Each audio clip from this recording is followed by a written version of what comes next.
Nope, not live yet. But you about to be. My co-host. Okay. This is true. My sister walks through this door. You might get trapped by that.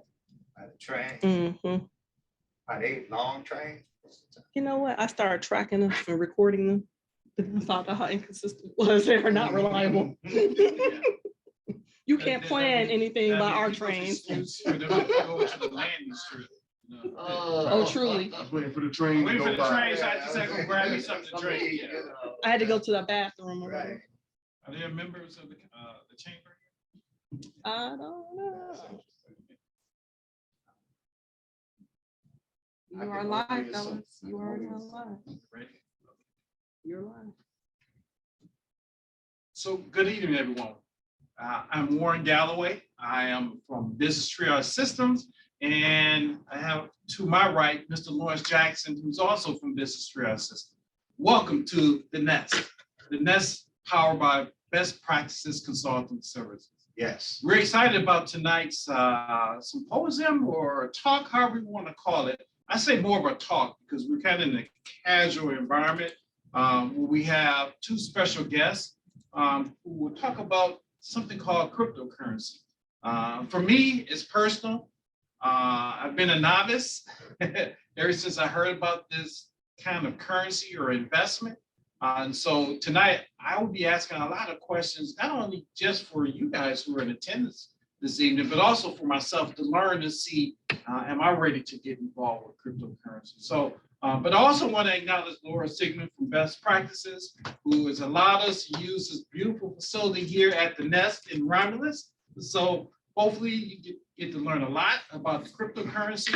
You also be able to ask questions. So let's go ahead and get started. Let me introduce to you one of our guests that's here already. So if you're ready, Lawrence? We're ready. Get this going? Okay, let's get it going. So I want to introduce to you a very special guest here, a very knowledgeable individual about cryptocurrency, Mr. Nate Talbot. He is the executive director of the Blockchain Center. So, Mr. Talbot, welcome. Thank you. Thank you for having me. I appreciate you coming. You know, we've been pretty excited about tonight to talk about any and everything about cryptocurrency. So hopefully you can handle all of our questions. We're gonna throw you some easy ones, then we're gonna throw some curveballs to see if you really get this thing called cryptocurrency down pat. And so, but you know what? Listen here, just like I say, we probably have a lot of viewers who are novice to this. So we're gonna start off with a lot of basic questions, and we're gonna build off from there. Okay. Sounds good to me. Our other special guest will be here soon, which is Mac Hendricks, who is the founder of Flyball. Excellent brother also who understands this cryptocurrency, but he even he spoke this past summer at a conference I was at, and he talked about using cryptocurrency as a currency for retail businesses. And so that's something I want to touch upon as well today. But you know what? Let's jump right into this cryptocurrency. What is cryptocurrency? Tell me about it. Oh, all right. So cryptocurrency is just another asset class, form of money that people can use. That has, I would say, two big differences from traditional assets people would use as money. People are used to like dollars or more commodity type money like gold or silver. Right. So now 14 years ago, this new commodity was developed called Bitcoin. It was the first functioning cryptocurrency as people know them today. There have been multiple attempts in the past, but it had a major flaw that most money systems have, which is it required a third-party validator, right? Especially when you're dealing with something like digital money. You'll hear people say, well, why can't I just copy and paste it? Right? People are familiar with copy and paste. That was a real problem. How do you stop people from copying and pasting it? And that's sort of the trick that Bitcoin solved. Figured out how you make a unique digital asset that's not only is it unique, it can't be copied, but It also is permissionless because it's an open network, right? Anybody can access it, which is a sort of unique feature that very few things have. Then it was open source. It's digital, right? One of the concepts is we're living in a connected world, an internet world, but we still use offline money to do online things, right? Even if you're using something like PayPal or Cash App, those are still tied to the old physical financial rails, right? Imagine like if you want to go send an email, but the post office had to grab it, repackage it up, and still send it. Right. That's what we're doing with money still online. We don't have digital money yet. So Bitcoin allows you to have digital money that was open, censorship resistant, and permissionless. And that's sort of what cryptocurrencies are. Now, because it was open, that means anybody could look at it, anybody could take it, anybody could use it. So a lot of people did. A lot of people tried to make their own different kind of currencies. They would change some parameters to make it a little bit different than Bitcoin. Some wouldn't change any parameters and just change the name. Some were like, hey, maybe we can do some other things on top of it, like computing, not just money. And so now we have this huge world of like tens of thousands of cryptocurrencies, many of them serving different purposes throughout. I remember when Bitcoins came out, and from what I remember, they pushed it as being an alternative currency. Mhm. But now we're seeing cryptocurrency, the bigger picture, as an investment. Mhm. How did that happen? How did it go from just being a currency to an investment? Well, it depends. There are, again, so now when we talk about cryptocurrencies, right? You're talking about this huge thing, and we'll get to it, but a good way to think about it is like saying, all right, well, I have a stock, and so now I own a stock, I have a specific type of company. Mhm. Well, we know that's not true, because your stock could be Amazon, your stock could be Whole Foods, I guess it's still Amazon, everything's Amazon now. Your stock could be, bottled water, your stock could be in some kind of media company, it could be anything. Hey, how you doing? Good. So I think it's, so when you take that viewpoint, it's the same thing with cryptocurrency. There's a lot of cryptocurrencies that have investment aspects. Some are built to be actual investment vehicles. Others, especially the money types, the Bitcoin types, are meant to be, they're investments because the price appreciating is a side effect of its true use case, which is, store of value money. You have other things like Ethereum, who is trying to tackle world computing. And so it's an investment because there's a thesis out there that because you need the token from Ethereum to run Ethereum, that will give that token value. And the more that people use it, the more valuable the token becomes, trying to use supply and demand economics. Got it. Okay, great. I want to welcome Mac. Mac Hendricks is Hey, here, right. founder of Flyball. Welcome. Hey. We're just having a basic conversation about cryptocurrency. Okay. And as I was telling Nate, then we're going to push it and get some real difficult questions out there. Our audience is probably going to be a novice. A lot of them are probably going to be hearing about this for the first time, so they want to know basic information. Yeah. But I want them to walk away with a true understanding of this investment, because cryptocurrency has gone from just being a currency to an investment, and how they could be part of it. How, just like any other type of government-backed investment, there's risk to it, okay? Stocks. People get involved with stocks all the time. There's a risk to that. You can lose money. Matter of fact, your principal is decreased if you do a mutual fund with stocks. You're paying a front load fee or a back load fee. Or if you buy individual stocks, you're paying a fee. Yeah. Do you have fees for cryptocurrency? Are there fees? Or do you get a dollar for dollar when you jump into it? Tell me about, how does that work? You want to take it or want me to take it? I've been talking. Oh,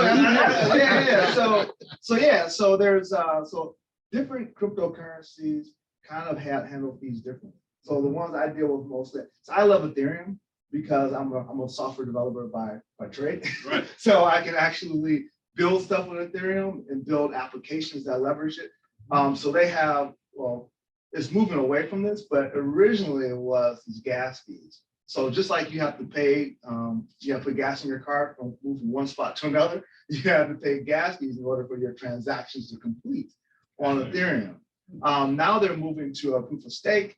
So it's a little different. So I'm sorry, from proof of work, they're moving to staking, which is a different algorithm. We don't need to get into the technical aspects of it, but it's going to reduce the cost that's necessary in order to move Ethereum. But other cryptocurrencies have other fees as well. So is it like a front load fee, a back load fee? When is that fee paid? So you'll know what principal you have going forward in your, and we'll talk about this as well, your wallet, correct? Is that where you keep it? So when is that fee paid? Yeah, whenever I make a transaction, so whenever I want to move my cryptocurrency from one wallet to another, that's when that transaction fee is actually paid. So there's no fee to get in to buy cryptocurrency and put in your wallet, but then any transactions afterwards is when you pay the fee? So it depends on what, so a lot of people are using some type of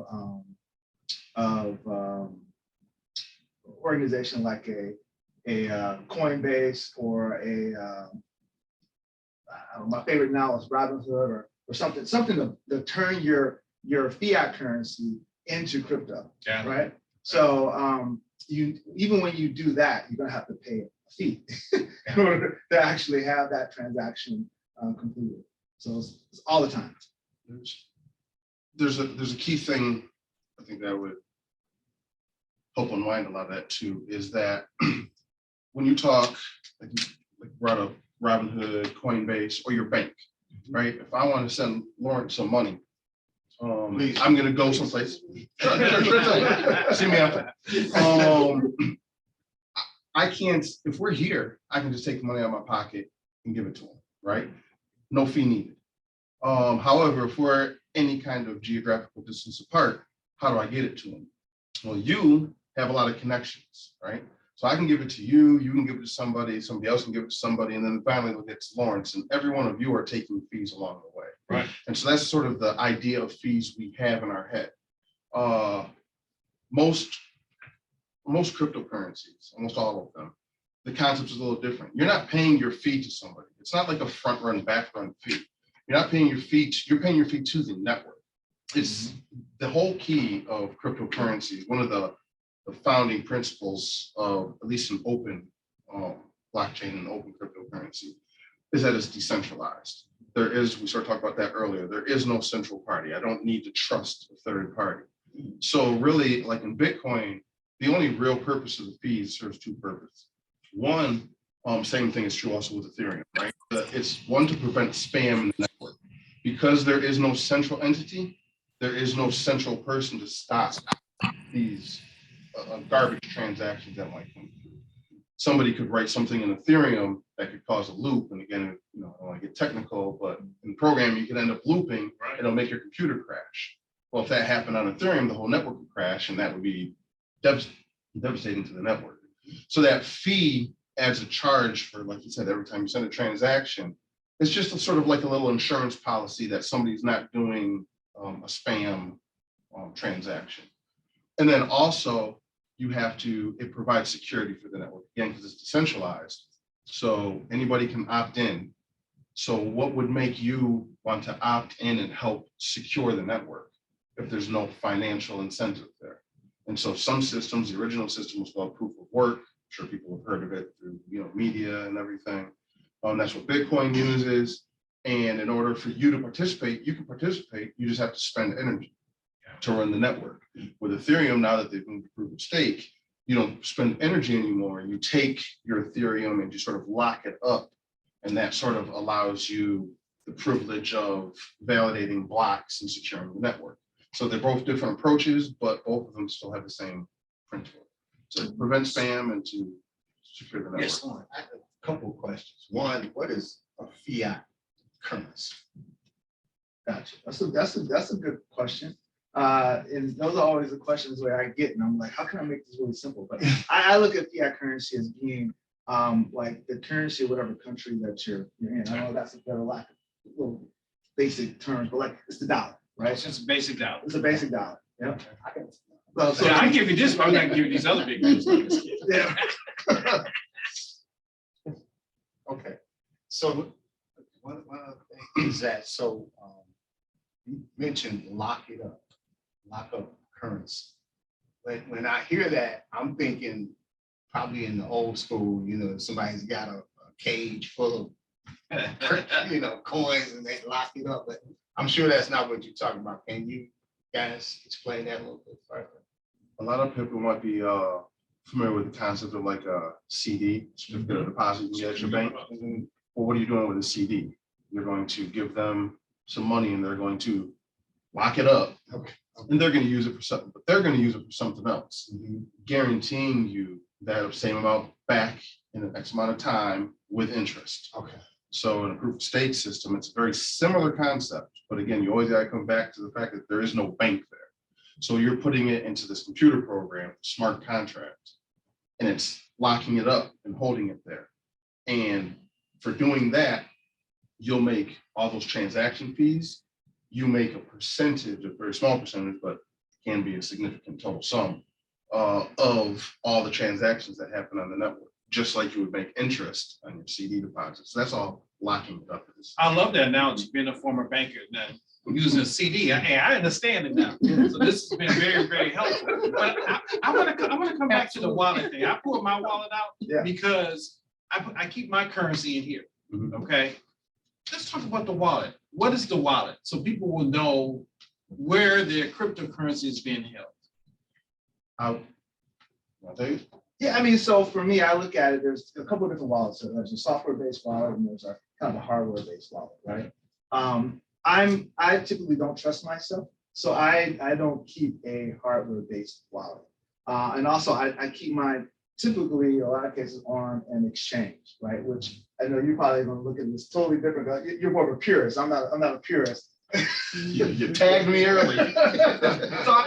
So what I mean by that is that, I go to one of these exchanges, like I mentioned a couple, Coinbase, Robinhood, and I actually have a wallet on those particular systems.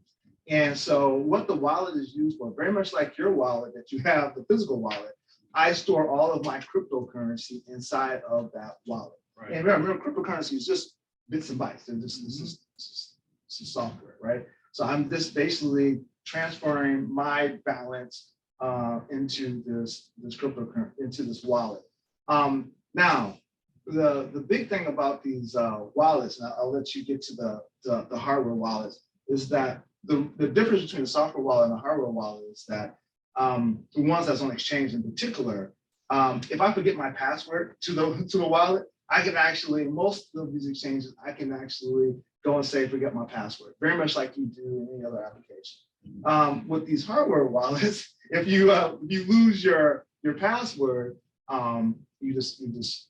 you're done, right? And I just don't trust myself enough. I've actually, I've already lost a couple, because I had printed out my my actual, I had bought some Ripple, which is a form of another cryptocurrency. You can have like a kind of a physical paper copy of your wallet, so I can like just have it and put it in a safe. Guess what happened? I forgot the code to the safe. So, but it wasn't that much money though, right? It wasn't that much money. It wasn't that big deal. So that's why, for me personally, I like having it on the exchange. So that, anyway, I'll let you talk about the physical wallet. And before you say anything, I'm Yeah. so glad that you talked about the different forms of wallets, because I've heard about people forgetting their password and not being able to access their money, but there's still a way that you can access your money. It just depends on what type of wallet you put your money in. Well, I say money, but your cryptocurrency in. So yes, go ahead and I explain. think you were right when you said money. Yeah. Yeah, I mean, that's true. Yeah, I actually agree, though. I don't think most people will use what we call custodial wallets. What you got in your pocket is a custodial wallet. You custody it. It's yours. Right. It's in your possession. So everything you have in it is yours. You don't have to worry about somebody else taking it. I mean, they can steal it out of your pocket, but when you put $1 in it, it's in your pocket. They can't spend that dollar either, right? You have the custodial wallets, which is when you're working through an exchange and whatnot. And then you have your non-custodial. Those can be hardware wallets, are the most sort of secure ones. There can be software custodial wallets. Most people probably won't want to use them because you're 100% right, password thing. But just like somebody who doesn't trust a bank with their money, they might stuff it under their mattress or in their house safe. That's sort of the same thing you're doing when you're taking custody of it in a hardware wallet, which is just, it's not connected to the internet, software wallet, which is connected to the internet, or a custodial wallet, which is like having a bank account. It's not really in your pocket, right? But the whole purpose of cryptocurrency, where a big standout is with a traditional bank or any custodial service, stocks, anything, when you want it back, they can always say no, right? When you're like, hey, and this has happened with people if you had $1, right? People have gone to the bank and said, I'd like to withdraw money. Like, nope. You know, banks have a myriad of reasons why they won't want to give it to you. You had a shady transaction, in our opinion. You know, you're overdrawn because we charged you a $12 fee and now you owe us $45. You know, whatever reason, they have all these reasons. It's a risk to a custodial. The purpose of cryptocurrency is to give you that power, where if you hold the custody, you hold your bank, you are your own bank. Sort of the running tagline for a while, be your own bank. Wow. But that comes with a lot of be your own risk takers. Yeah, Because responsibility. that's a lot of responsibility, especially if you're talking about significant fortunes. I got it. So if I invest in cryptocurrency, but I don't want to invest it in, I want to spend it.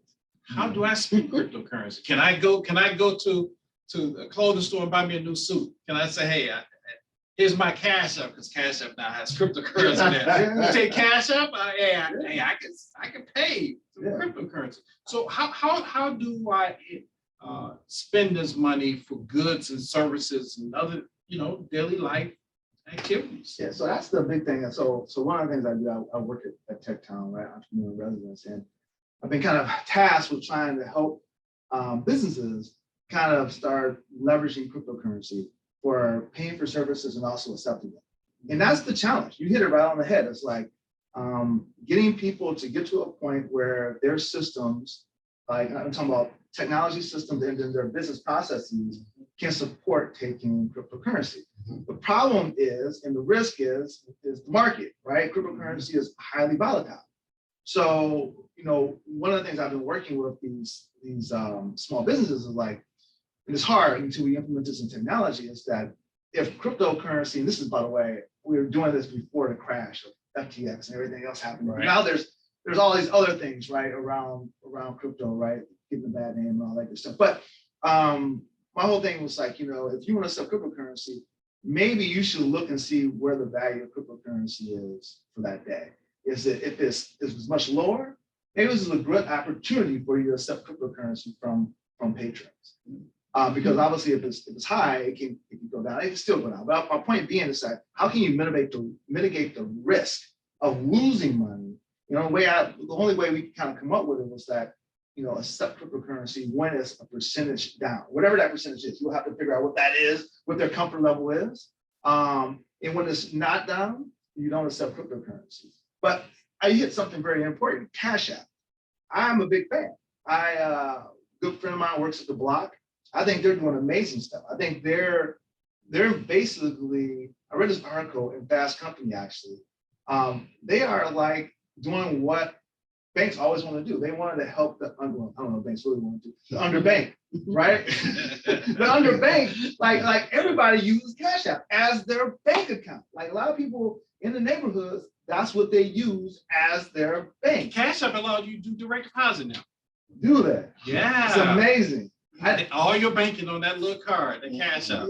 Yeah. And so likewise, they accept Bitcoin. So I think if you're going to be a small business out there, I think you can start accepting, Bitcoin or cryptocurrency just in general through Cash App. It's support Bitcoin, you can do it. I don't know, I'm still trying to figure out use cases of why you want to do that right now, but it's there. It's the most important thing. So I'll let you comment on it. You want to comment on, because I want to go back to something we talked about in the very beginning, financial literacy. Yeah. And I was making a case that we're trying to increase the level of teaching financial literacy to you in the schools. cryptocurrency needs to be part of that financial literacy. It is here to stay.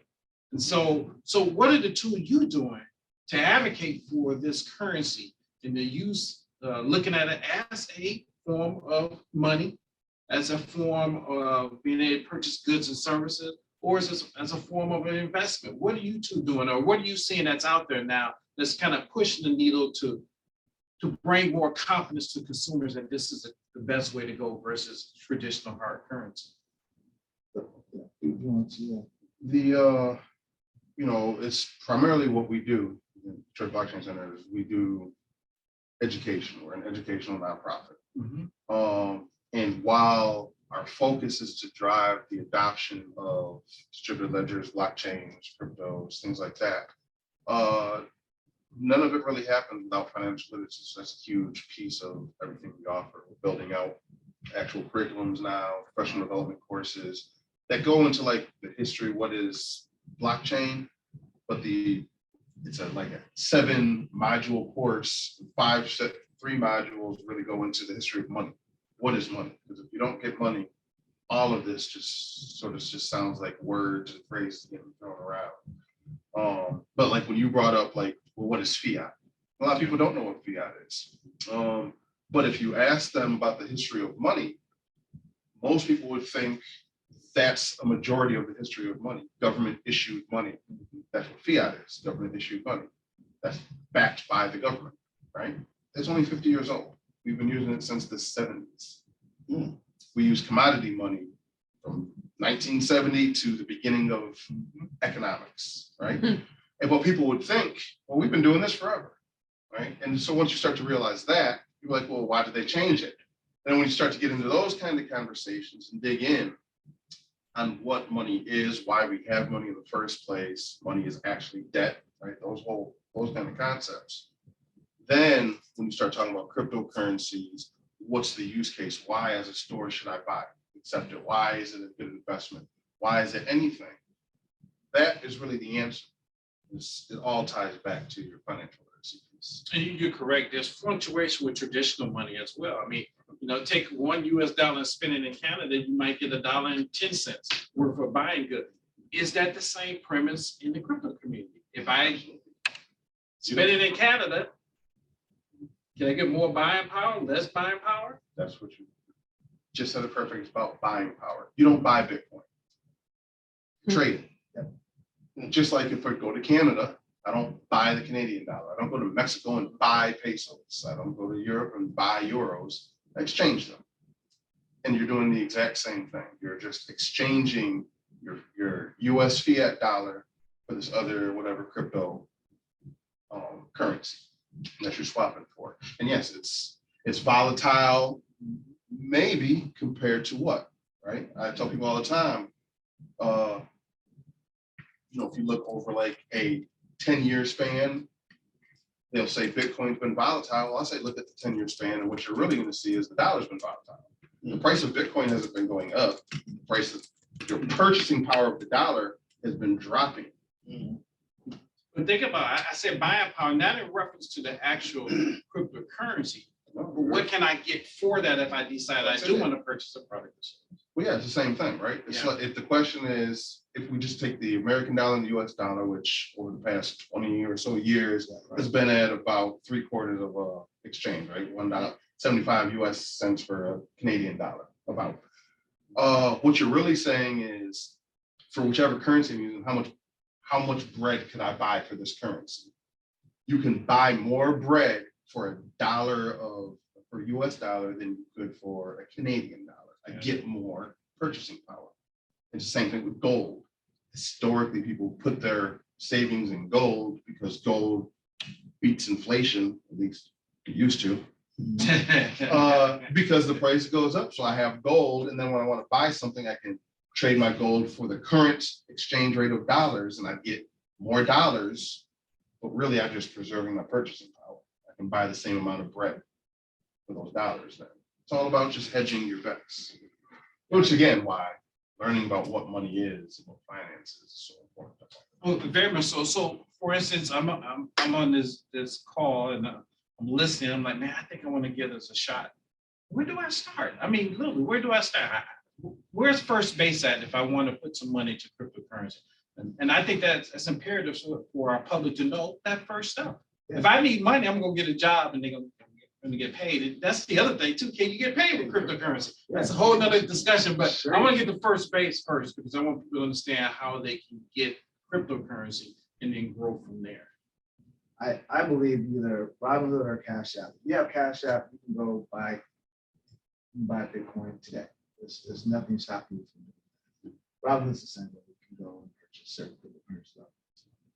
I don't have an affinity to any one of them, but I personally I like to go where the people are.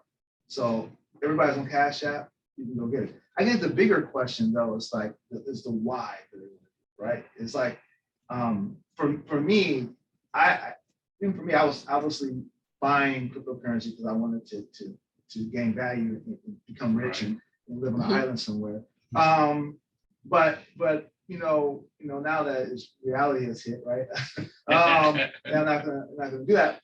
I think there has to be a reason why they're gonna buy it. And that's the thing I've been trying to work and help people figure out. Like even for me, it hit home when I had to actually so market shut down. It was the whole Ukraine thing that happened, right? And I was going to do this, but I didn't. Is that I was going to I had a customer in Russia that wanted to do transactions, but what happened at that time? Their banking system shut down. So they couldn't send me money. I couldn't send them money. So we just couldn't do business. The only thing we could do was crypto. The thing that stopped it, obviously, is sanctions, right? I didn't want to go to jail for a couple of $1,000s. But I think I don't like people that live in other countries where the countries are so close together. I think when people are starting to do commerce outside of the US and need to do transactions outside the US, I think that's when they'll start seeing some of the bigger values and the bigger why of doing transactions with crypto. Now, if I want to if I get a haircut, there's really no value for me sending him Bitcoin, except for the fact maybe he'll say, he'll do it for a cheaper price, maybe because he wants Bitcoin. I don't know. I'm just in my head, I've been trying to work through what would be the why for them to do that right now, besides trying to hold it for that. Yeah, it's interesting that you said you want to know why they want to get into cryptocurrency. But I look at cryptocurrency as being the currency of now and the future. And so people tend to follow, what the future might be looking like. So let me dib and dab in it now, and then let me grow from there. If I'm a senior, I'm 65 and I'm retired, I'm on fixed income, should I get into cryptocurrency? Do you think they should get into cryptocurrency, fixed income? Only if they got money to spend. If they I'll tell you what, if you're 65 and you play the lottery, you should stop playing the lottery and buy Bitcoin. Now that's a good one. That's a good one. That's a good one, but we had a numbers person on our block. Hey, I paid a penny, got paid well. Not just kidding. Yeah, That's true. If you're, a big thing, it's what lens you're sort of looking through it in. So if you're in a Western society that has stable, even if you put quotes around that, a stable financial system, your need, that why, isn't going to be as evident. Right. There are some exceptions though. There are plenty of people in this country alone who have been disenfranchised and systematically cut off from financial systems. Right. They need something like Bitcoin or like cryptos. The bank population out there. You have your underbanked, your underbanked, your unbanked, and this whole pandemic thing made that situation worse. More banks closed down. They didn't close down in affluent areas, right? They closed down in areas that needed it the most. And why Bitcoin could be a big why for them, or several crypto coins, stable coins, which is a whole other brand of cryptocurrency, right? Is actually probably even a better bet for them. But if you're living in a banking desert, right? And I get my check. Well, I don't have a bank, so I don't get direct deposit, right? Which is why the Cash App thing was such a big deal that you just mentioned, being able to have your direct deposit into Cash App. But what are most people doing? They're taking that and they got to go to the liquor store or that corner, pay today, loan today, pay tomorrow. And they're getting annihilated on fees. They're paying 5-10% of their income just to cash their money, right? Now imagine if they had a cryptocurrency. Again, there isn't a central entity there. It's all peer-to-peer. Now your job can just pay your address. They can pay your wallet, whether it's posted on an exchange or whether it's custodial in a hardware wallet. They can just pay you directly. You're getting your money. You're not getting taxed for being cut off from the financial system. And then that's just the Western societies. Now start looking like we talked about earlier. Start looking at most of Africa, South America, tons of parts of Asia. You brought up the Ukraine-Russian war. Russians woke up one morning, right? And then forget the governments. A citizen woke up one morning to go to the ATM to get daycare money. And they saw an ATM line, that was like a mile long for all of them just to get to the machine and say no, because America and have basically cut them off the financial system. Again, not talking about whether that's right or wrong, but if you're just a regular citizen, right, you're stuck.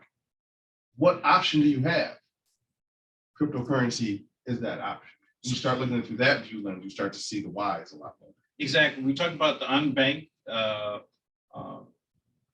from the neighborhood who go to the local liquor store to cash their checks. Well, a lot of them spend that money as quickly as they get it.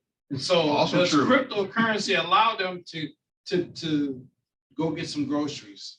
Does it allow them to buy some diapers for their kids? Is the ease, what I'm trying to get to, is the ease of that currency No. just as easy as the Not here. hard dollar? Okay. Not here. Okay, so we're not there No. yet, Right. but that's the future, am I correct? I think so. I think the infrastructure is being built. Places like, I keep using Cash App, because I think they're a perfect example. So they built the infrastructure, like it's there. I mean, it's just, I think there needs to be someone like a Henry Ford that basically who employs a lot of, I'm talking about our community, a lot of African-American folks that makes a decision that they're going to start paying their people in cryptocurrency. So everybody out there, work for us, we're not going to use the banking system no more. We're going to use Cash App, and then they're going to start sending it that way. And I know Cash App now becomes the central authority, but I think it at least starts setting us up to do more distributed, type of banking. But I do think we need a player in the market that is like Henry Ford, someone like that, that's willing to make some massive changes. I think we have them. And I think you've mentioned them multiple times already. Block, which used to be Square, which both own Cash App. Yeah. It's owned by Jack Dorsey. This is what he's doing. He's the one who's building a lot of that infrastructure and starting to do a lot of those. It's not him alone. There's a lot of them. Yeah. And if you believe their mission, we still have that centralized problem. We got to get that out. If you take him at his word, which is a hard thing to do with anybody, especially once you get into the billionaire class. But if you take them at their word, they're actually actively working to put themselves out of business. They're working to build Cash App and make it a decentralized thing. They'll have their service, because I think your earlier point, most people, they want the convenience, right?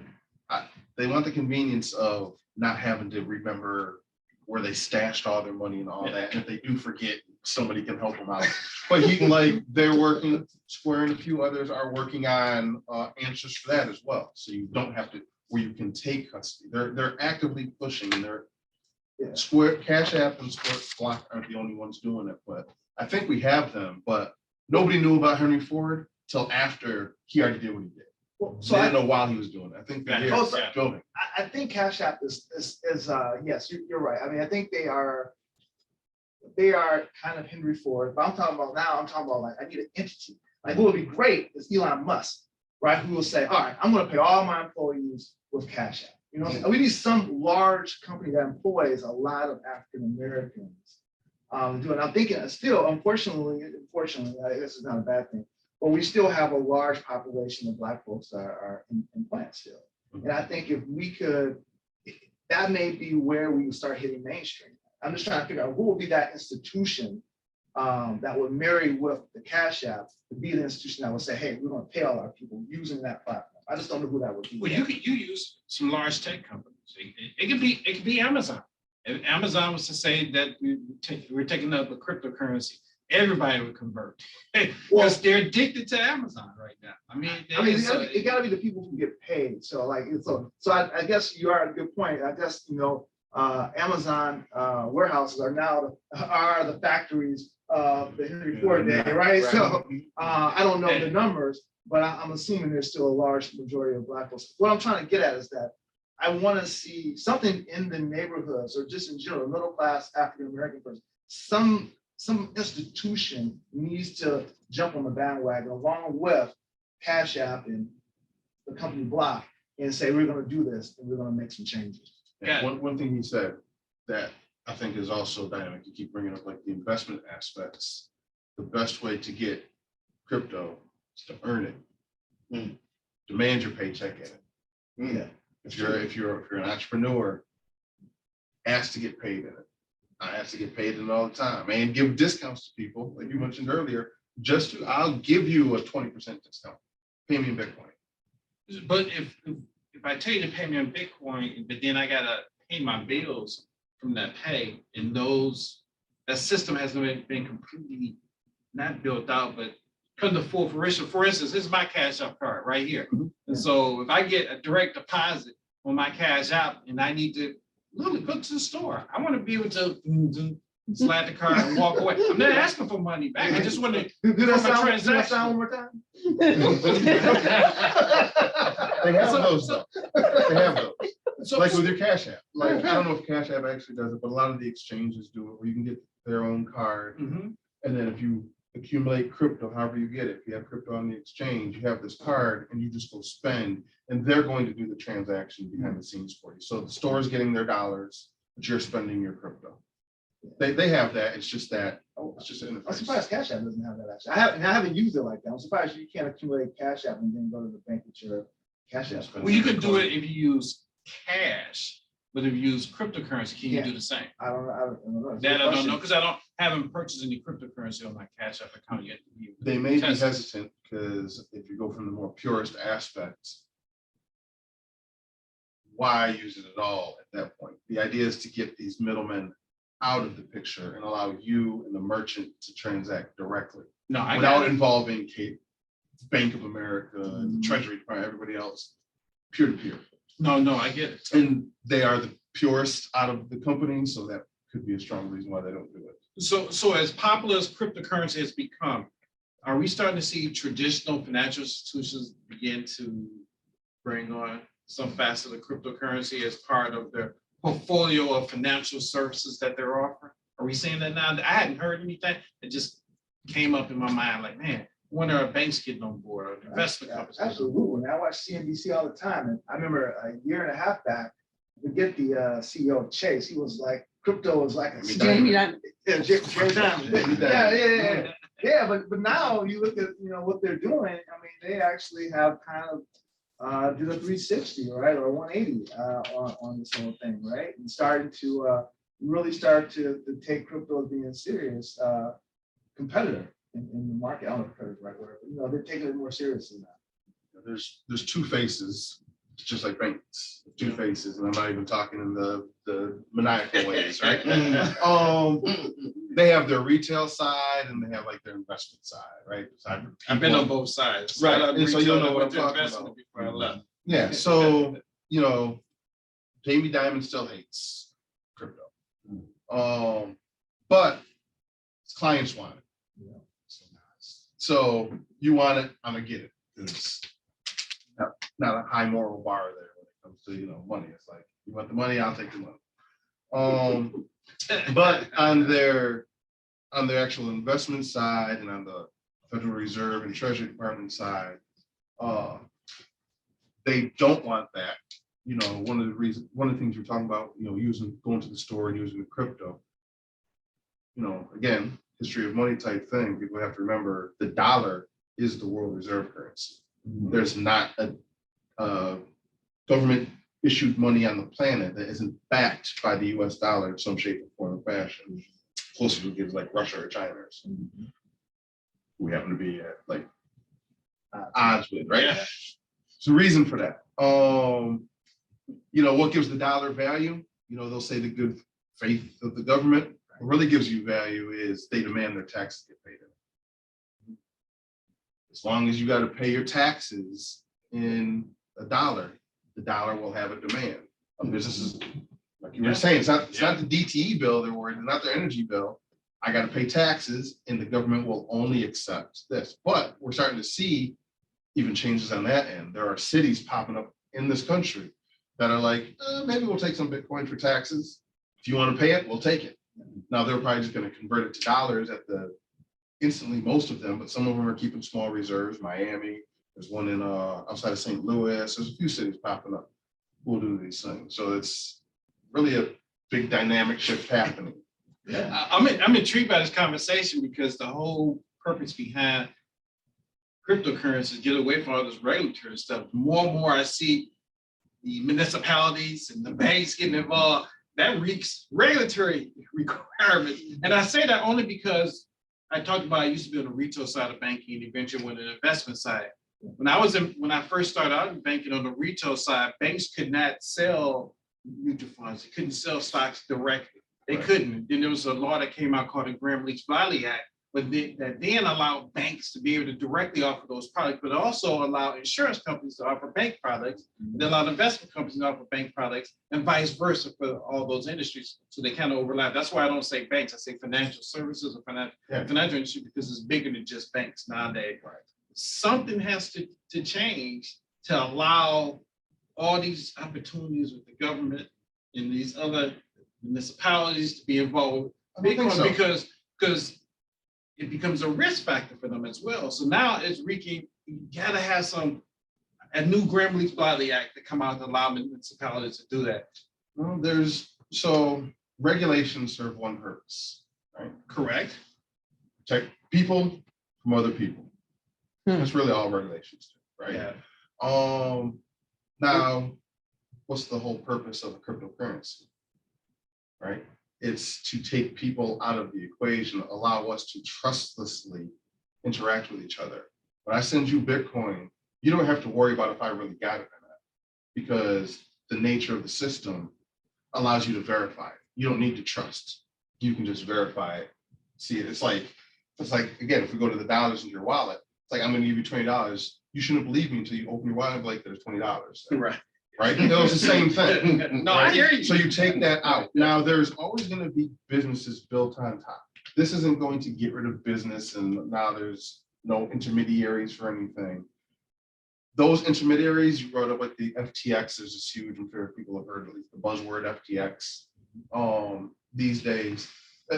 Now, people who aren't informed will say, see, crypto got scammed.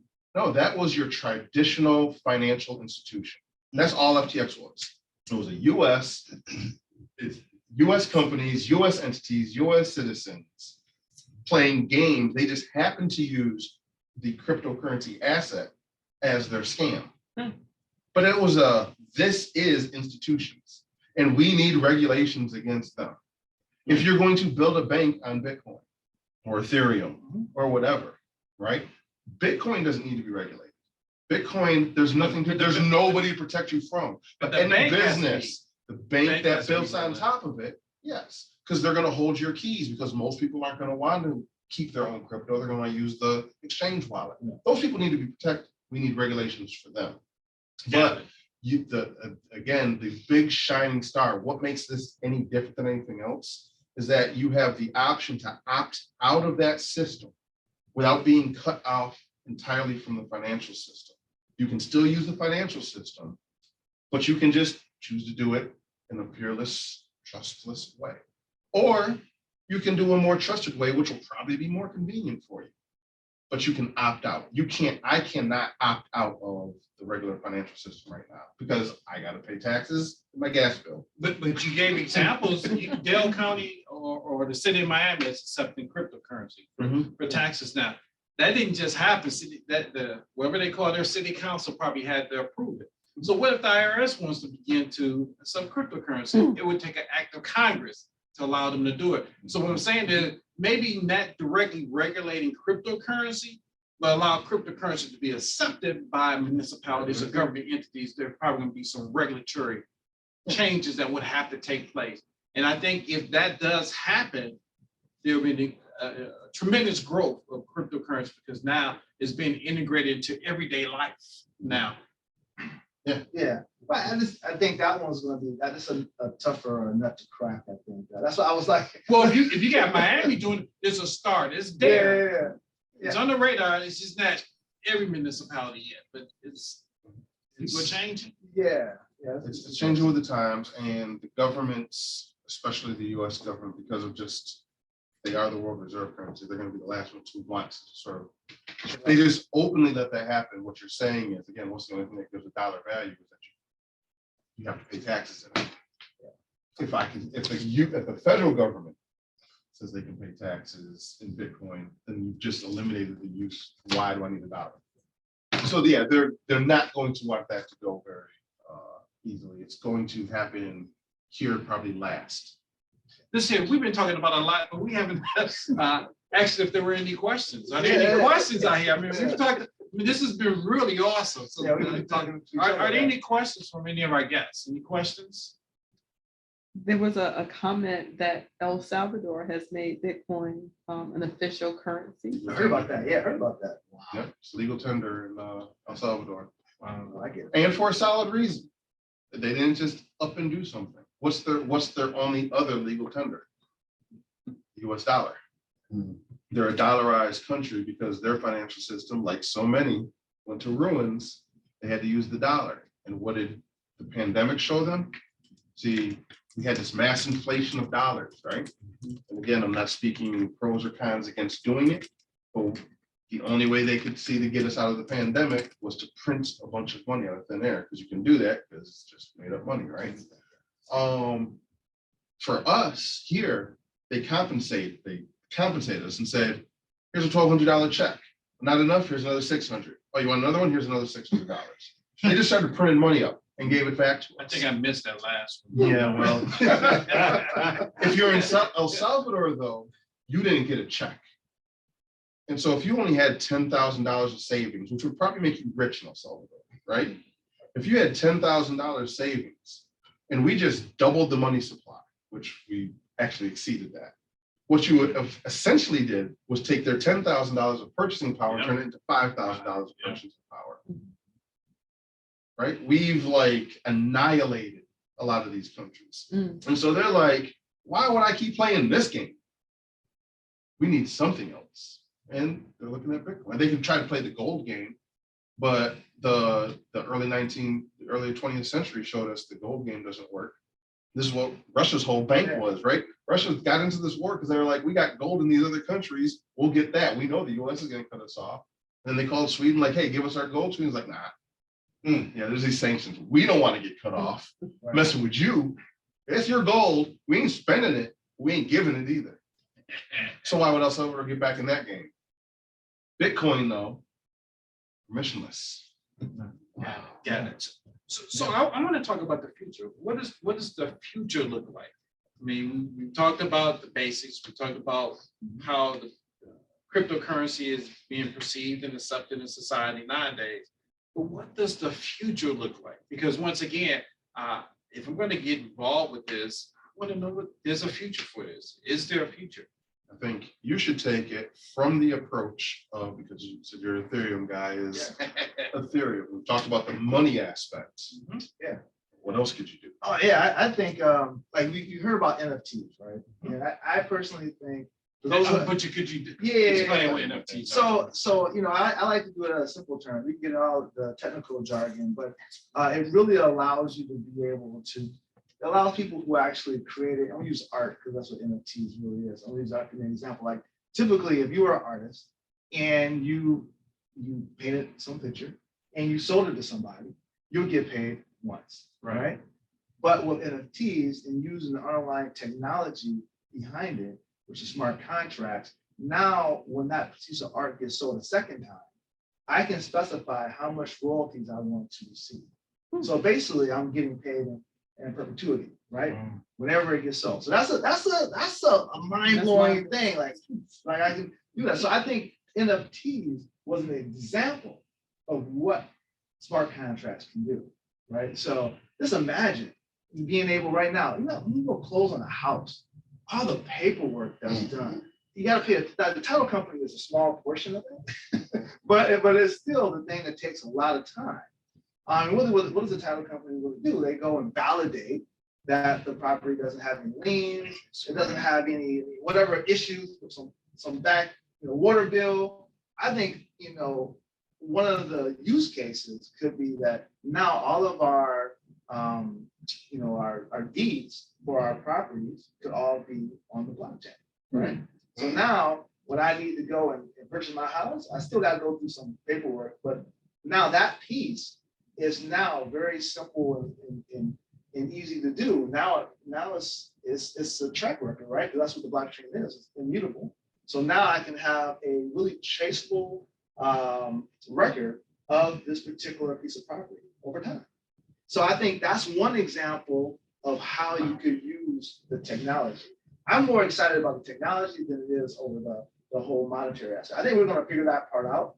But I want to now talk about how do we use this for building more sophisticated things. And if you really think about it, you said it best, is that really what crypto did is really, it took the human factor out of it, right? In regards to having a middleman.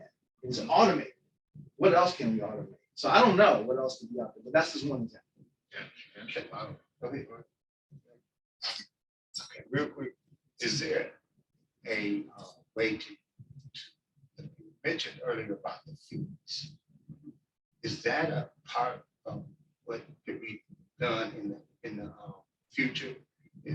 Are there people that would just be, are these the people they call miners, or are these folks that are just fee collectors? Because, like you said, Matt, you can trust yourself, so, you gladly pay somebody to maybe watch over your keys or that. So.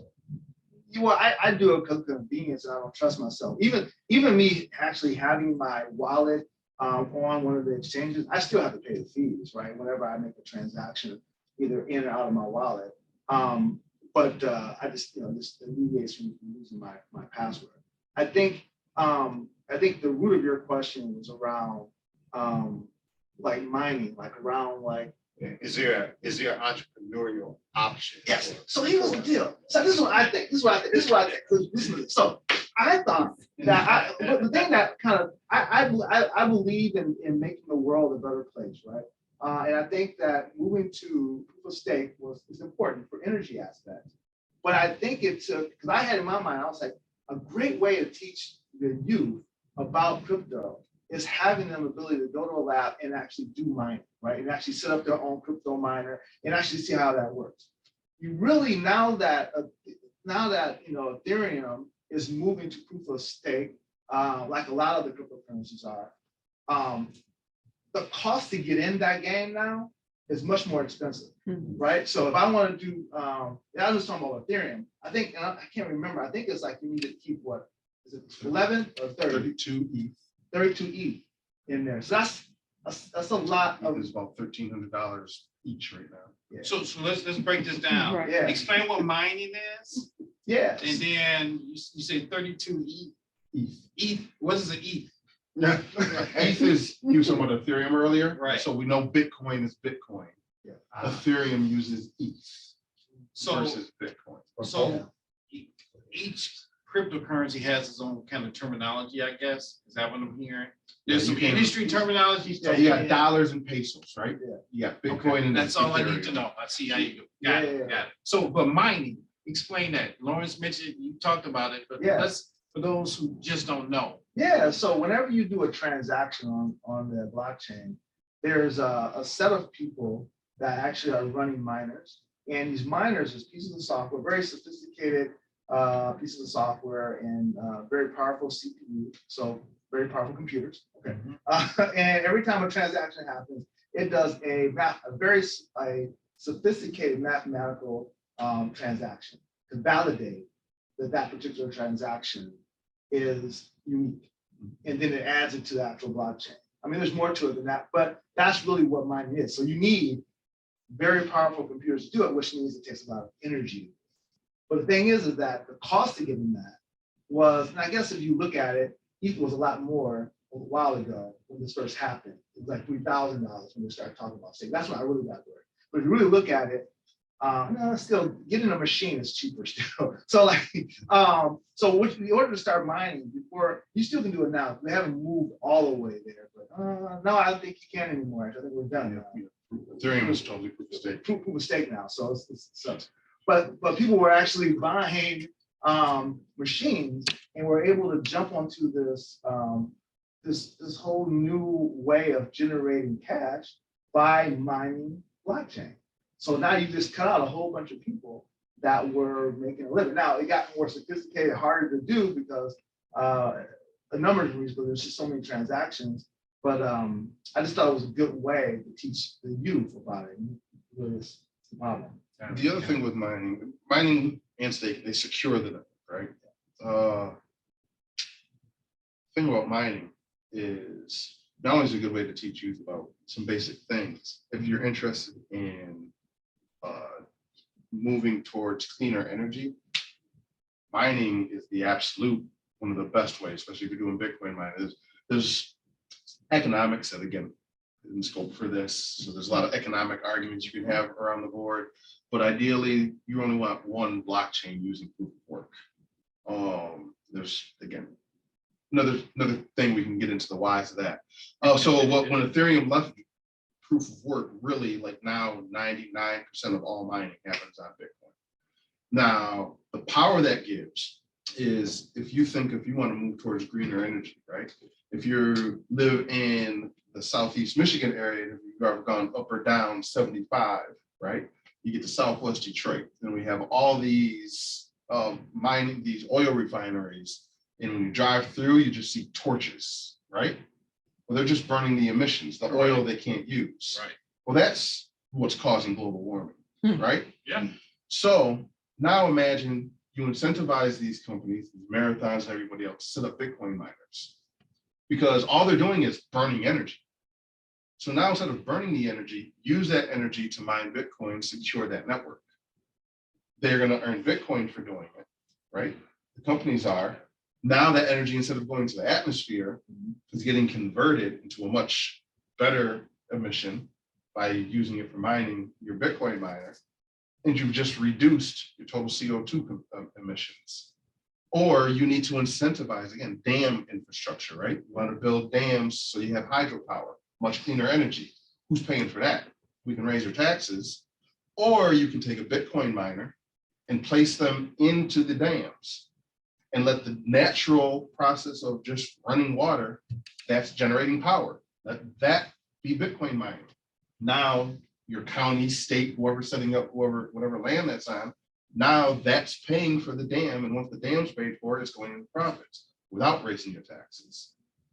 There's like so many mind-blowing things you can do just on the mining aspect. I like that. I like that idea. I wonder why municipalities and countries and companies haven't had it implemented. There are some, like there's some that are starting to get on it. Texas has been huge on it. There's talkings in Michigan of even doing it, but we had to go through the election cycle first. But that's, again, just the mining piece. And then there's the whole rest of everything from NFTs to the Web3, you know, all the things you can do with this technology. People talk about data now, where everybody is mad at Google and Facebook on their privacy, and we don't have our own data. That's because they own it all. Imagine if you had a decentralized identity, similar to a Bitcoin or an NFT, but it's your identity, right? And that was on the chain. And this doesn't get rid of governments and all that, but it changes the process. Right now, if I want to go to the bar, right, they need to know one thing about me when I walk in. 21. Yeah. Older than 21, not older than 21. But what do? When I go to the bar, I tell them my exact age, where I live. I give them all my hair color, looking at me, all of this. Now imagine you put that ID in a decentralized ID that's immutable based on the blockchain. Your government is still issuing this ID, but they just scan this QR code, and the government what they're scanning is a QR code that checks a government server for the code that says, yes, over 21. Why do they need to know anything else about it? Why, when I go to open up a bank account, I got to give them my address, my income, my social security number, my mama's social security number, my great I got to give them all this information that they're going to do what with? You work in the bank, put it in a file, put it in a cabinet, and it's just going to sit there. I think a lot of that's kind of legacy stuff. It is legacy stuff. They collected it 50 years ago. They just They don't collect want it now. to. But now imagine you just had to do that once and that's sitting someplace. Now I can open as many bank accounts. All I do is scan. Oh, we got that information.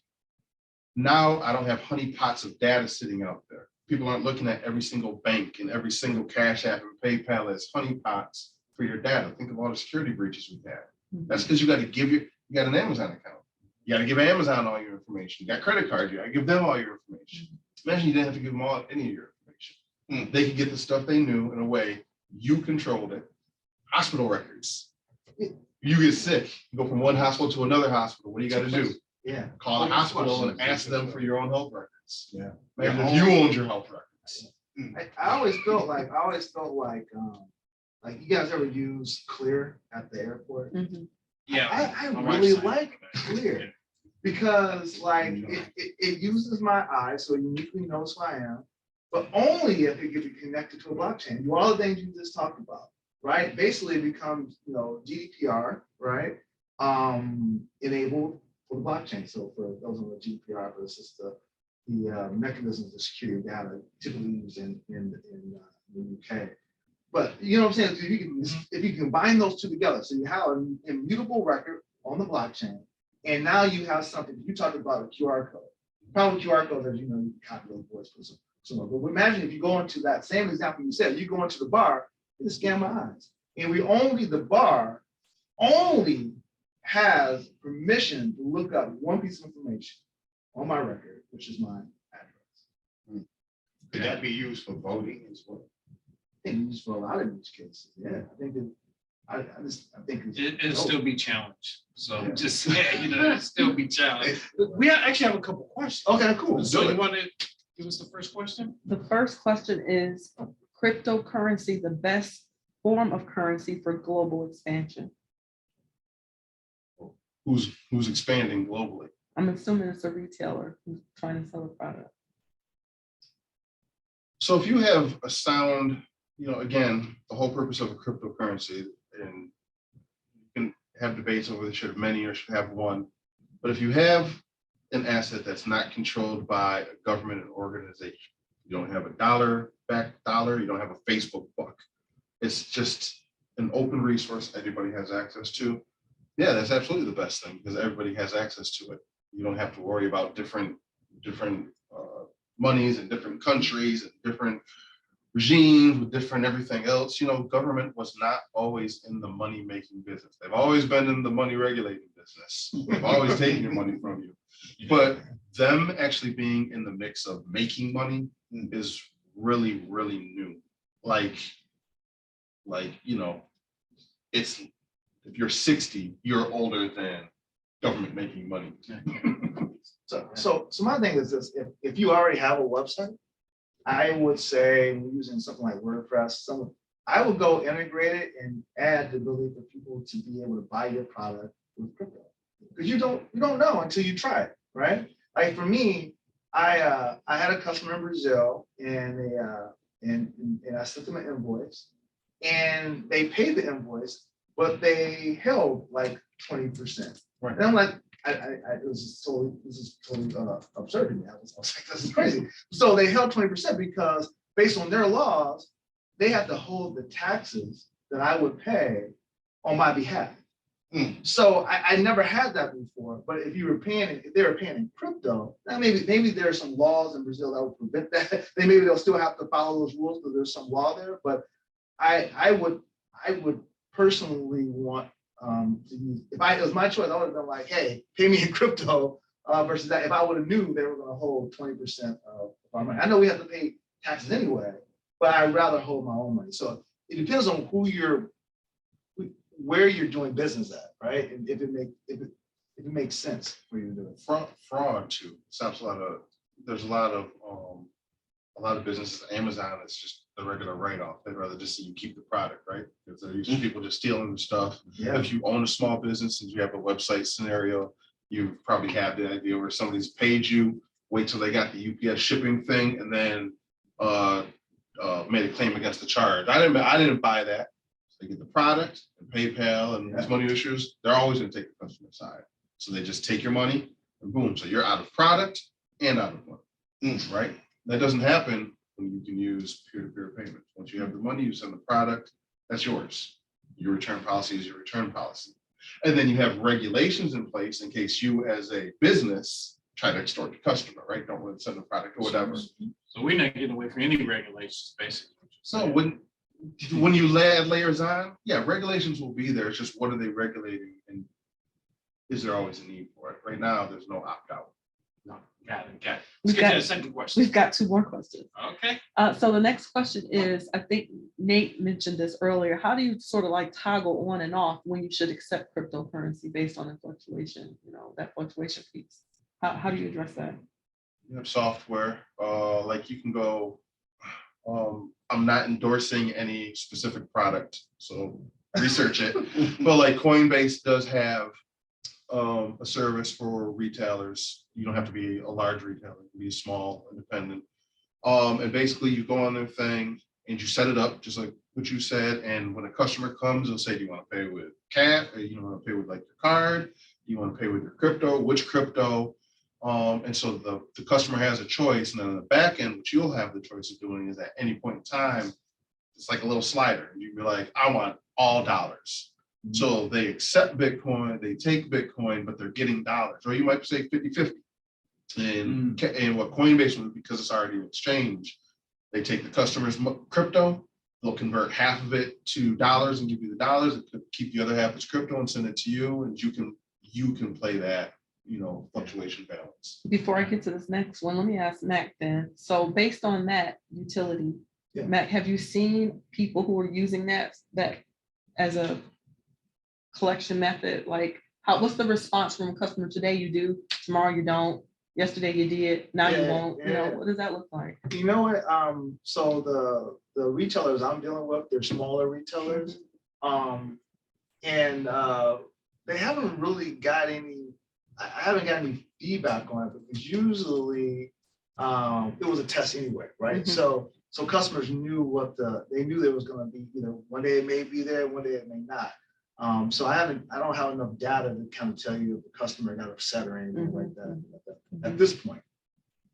So here's a very unique one. Someone just said, how will cryptocurrency be impacted with electric vehicles? That's like Star Wars for me. Go ahead.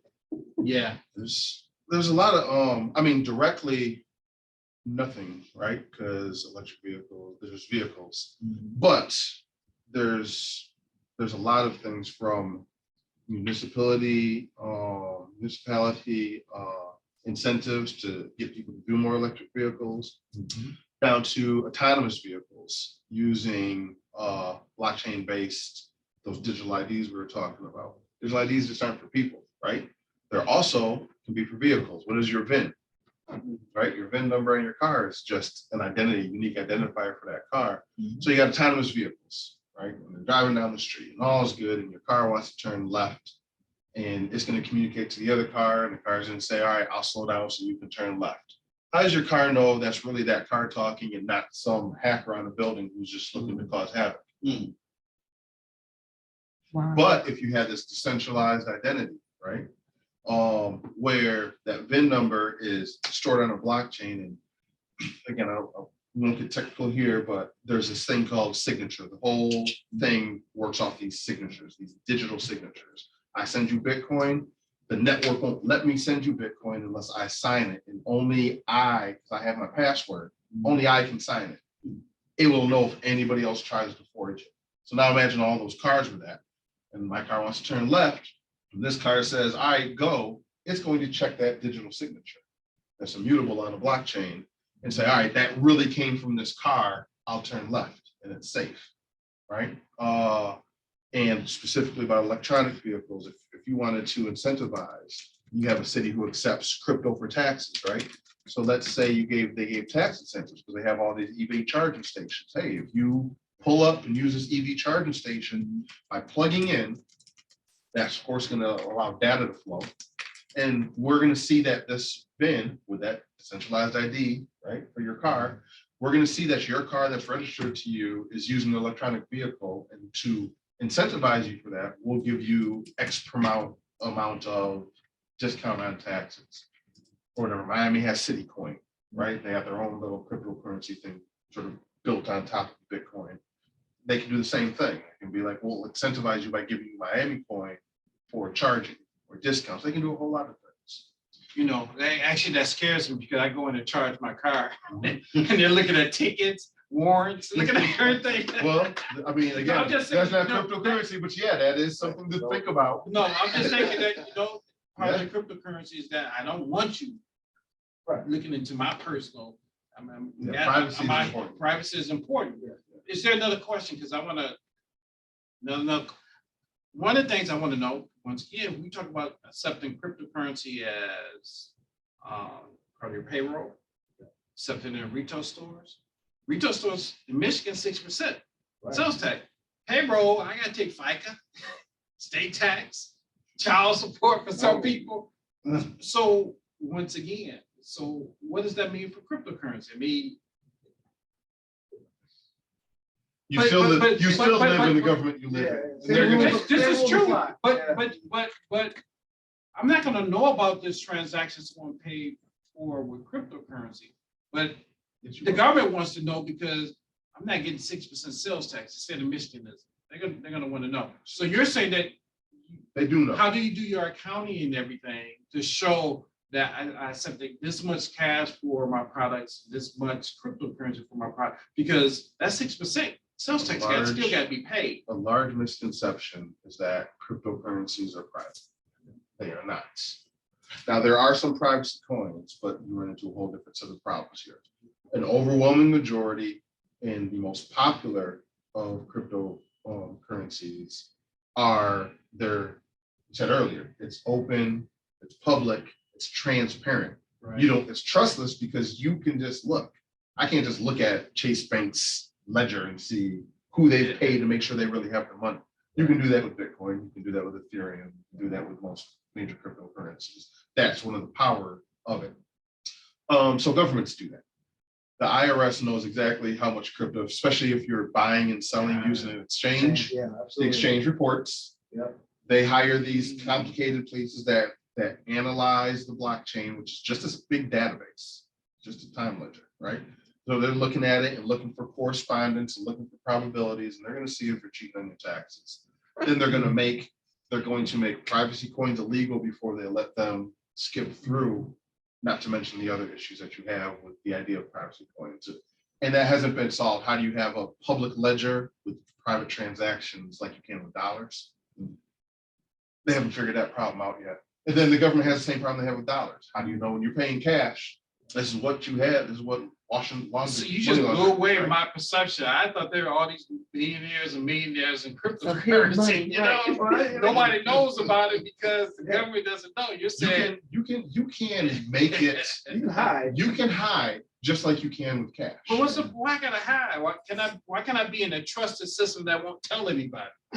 You can't, those things I are mean, out there. this was my perception, really was that, hey, I get in the crypto world, hey, I'm a millionaire and I'm living large and I'm not, you know. You can do that just like you can do it with cash. You can go buy a car wash and then No. launder all your money through there. No, if you spend over 10,000, it's a large currency transaction report that Well, has to be. completed. 600 now, right? Okay. Because billionaires are hiding their money through $600 transactions. Yeah. But Yeah.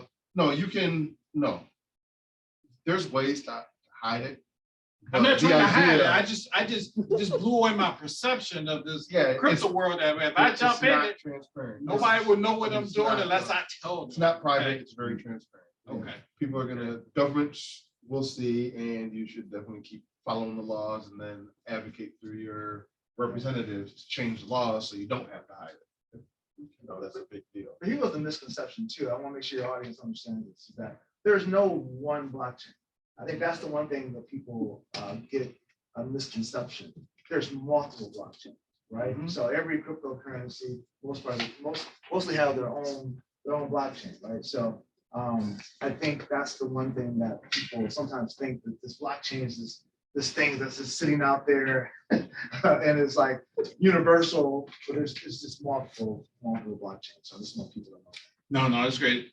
Just almost information overload. I don't know how much more I need to kind of digest what I learned today. I mean, this is great. This is exactly what we wanted to bring out to our audience. I mean, the last thing kind of blew me away because I'm thinking, yeah, all these secret millionaires out here, and nobody knows about it but them unless they tell you. But you're saying, not so much so. Right. Okay. You know, I've gotten 4 requests, like, don't let them leave without giving their contact information. Somebody keeps. Well, we're gonna try to wrap this up anyway. Go ahead, Lawrence, and then we're gonna kind of wrap things up. I want to kind of piggyback on my last question. Are there, like, if you could give us 1 or 2 entrepreneurial strategies for crypto? How can I get involved in that? Where I can Are make you some speaking money? to be part of the industry and you can make money off of it as an entrepreneur? Is that what you're thinking about? Yes, not necessarily. Not a investment. retail, but how can I, like you talk about mining? If Yeah, if I want to start a business to do the mining, yeah. how do I do that? Exactly. How can I get in that world Mhm. and make money off of cryptocurrency? Yeah, are they high barriers of entry, or do you just kind of put your sign out there? Well, I talk to entrepreneurs all the time that's trying to get into the space. And they're usually trying to they're trying to build their own exchange for the most part, right? So, and I don't think entrepreneurs sometimes understand how complex that is, but like, like OpenSea is a very popular platform for being able to sell NFTs, but it's very complex to use, right? You said open, OpenSea, yeah. SEA or C? Yeah, that's SEA, yeah, OpenSea. And so I had a startup that said, hey, we want to build something for artists, right? Like you can upload your image to OpenSea, like you can build your image, all that good stuff and upload it. But they wanted something very, very easy for artists to use. So they want to build their own platform on top of either OpenSea or some other platform and start it and basically take a little bit of money off the top for the ease of use, right? Or I have people that come to me and says, hey, I want to build my own world. I want to build my own gaming world. They see the value, not necessarily the value, but how much money like someone like Sandbox is making, which is like this entity that allows you to create these worlds out there, these virtual worlds out there. So there are people who are out there trying to build those. So I don't get anybody saying they want to do something simple. they want to do these very complex things. So I always have to like pull them back and say, what can we do tomorrow in order to get into that space? And that's when I start pulling back and start asking them about what are they interested in? Can we at least start building something that you can accept crypto tomorrow? And I try and pull them that way. But I don't have to answer your question, I don't have that one thing that you can just start make money that's simple to do like tomorrow. Things I run into are things that are complex. So I always tell people just pull it back and figure out what can you take into the crypto world today.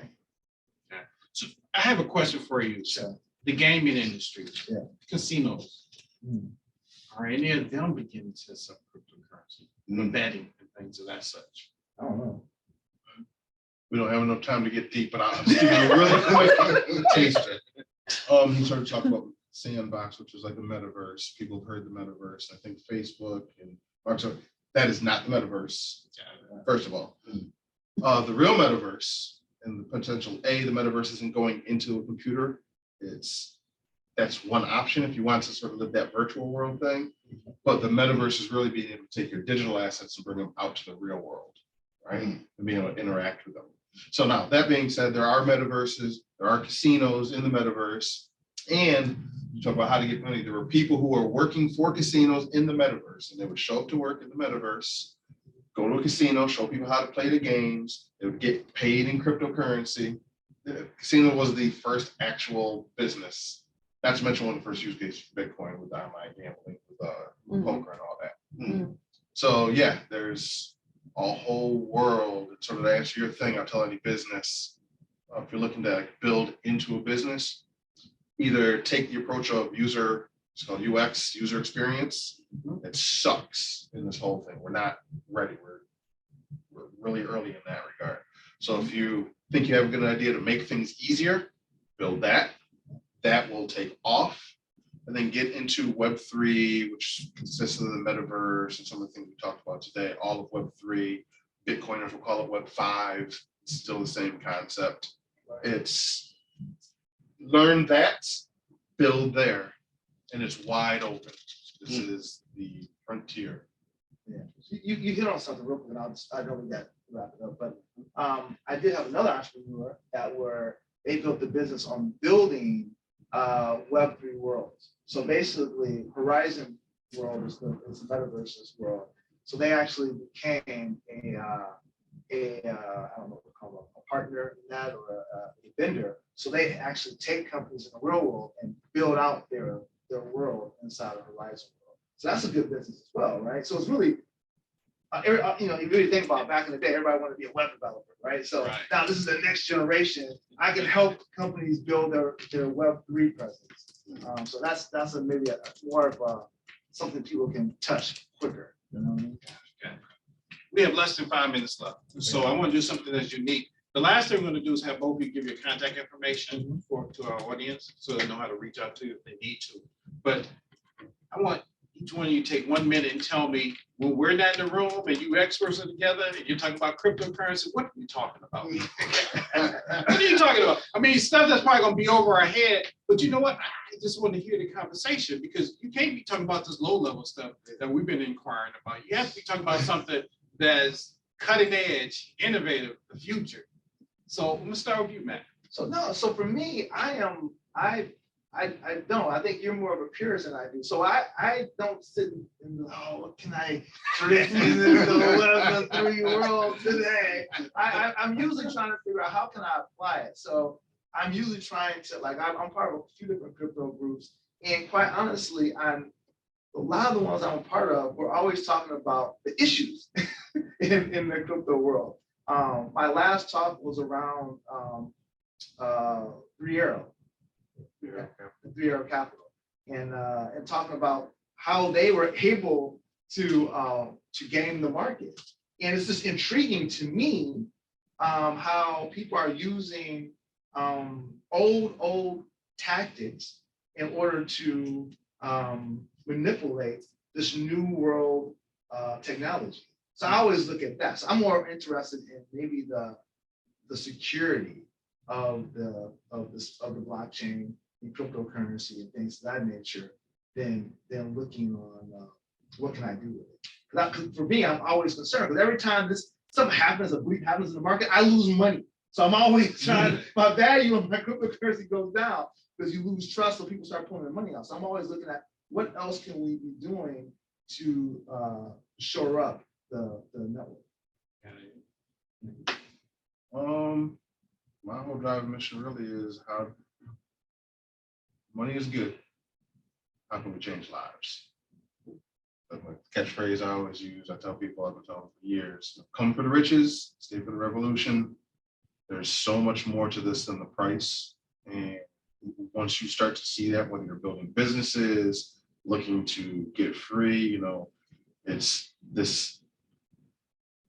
not a get rich quick scheme, it's a get free quick scheme. And that's where I put my focus. So when you said revolution, they said a revolution would not be televised. So it's not gonna be televised, it's gonna be on the blockchain. I love it.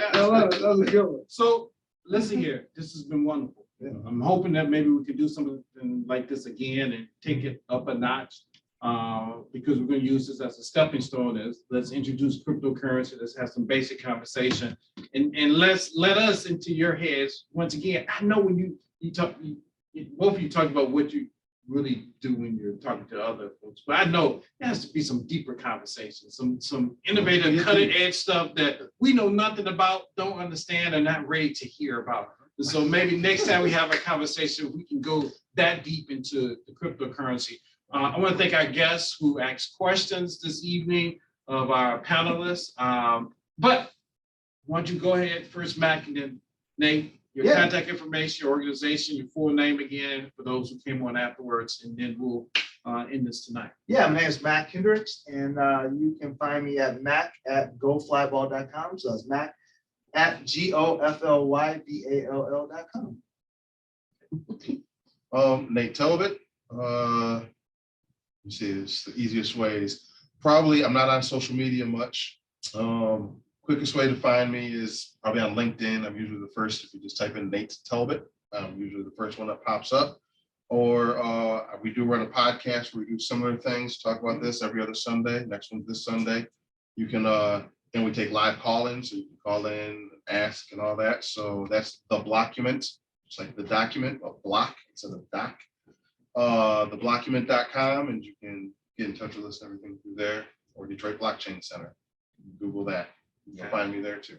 Awesome. I want to thank Lawrence Jackson, my business partner for Business Triage System, for his support and helping out with the panel. Lawrence Sigmund for inviting us here to the Nest and Rhyming the Nest, powered by Best Practices Consulting. We just here in Romulus, the city of Romulus. Thank the city of Romulus. Thank our guests. And we'll And see our you next. host. And Our host. Okay. Well, thank you. Thank you. This has been great for me. You didn't hear me when I said this early on, but it was personal to me because I wanted to get to know this thing called cryptocurrency. And I think I had a crash course today, but I think I just got an associate's degree, so I need to come and get my bachelor's degree. So Right. we'll get to that, but thank you guys. Really appreciate it. Thank you. Thank you. I appreciate it. Take care, everyone. And I know we're going, tell me where we are. Good